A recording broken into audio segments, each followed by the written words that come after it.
Now, it's time for this week's edition of Ask Phillip. We narrowed it down to 3 questions, so let's get right into it. Question number 1. This question comes from Twitter user Melanie. What's up, Melanie? Any advice for small business owners on marketing strategies? I've been open about a year and a half and looking for new cost-effective ways to reach new customers. All right, I'm going to avoid being specific because there's an absence of context that will make it difficult for me to give you something really, really specific. However, generally speaking, one of the things that you can do is, as a small business, is, of course, content marketing.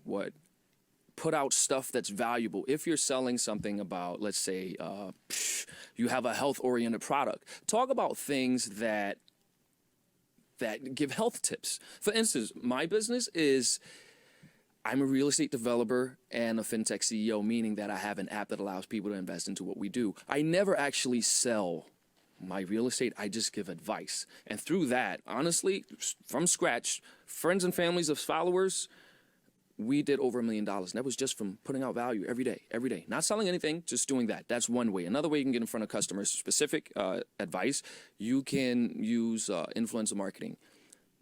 Go on Instagram pages and buy promotional posts. It's like $30, $20. And a lot of people will find you. They'll come follow you. They'll see what you're about.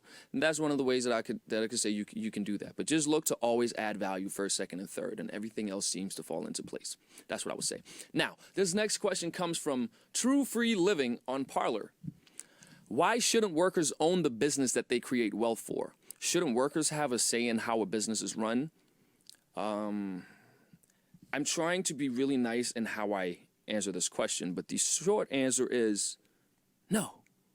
You should, of course, have some say-so. You should, of course, bring your intellectual capacity and your feedback and your thoughts. Of course, it's teamwork. But in terms of how the business is run, you have to understand, if you have a job, it's the employer's responsibility to pay you each month, and no matter what happens with the business. So he takes on the risk. He's the one who goes out there and creates the market and brings in the money and then hires people in that position to do the work that he wants them to do. For that reason alone, no, your job is to create a return on the investment for the employer, not to get a piece of the business. Or if you disagree, you can start your own business and team up with the business that you felt you created wealth for.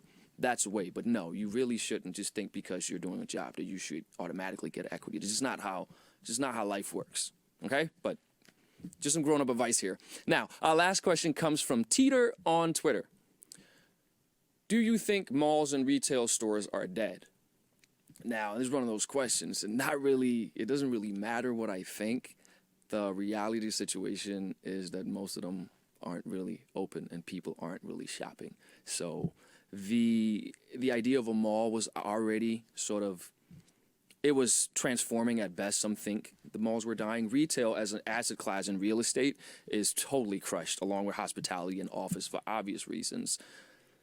I still think there is sort of a built-in, people like to shop, right? Now, people are starting to enjoy shopping online as much, but I think there's a way to merge the two, having smaller showrooms and let people shop online or integrating the two. But malls and retail as we knew it is definitely not what it used to be, and I'm not sure it ever will be again.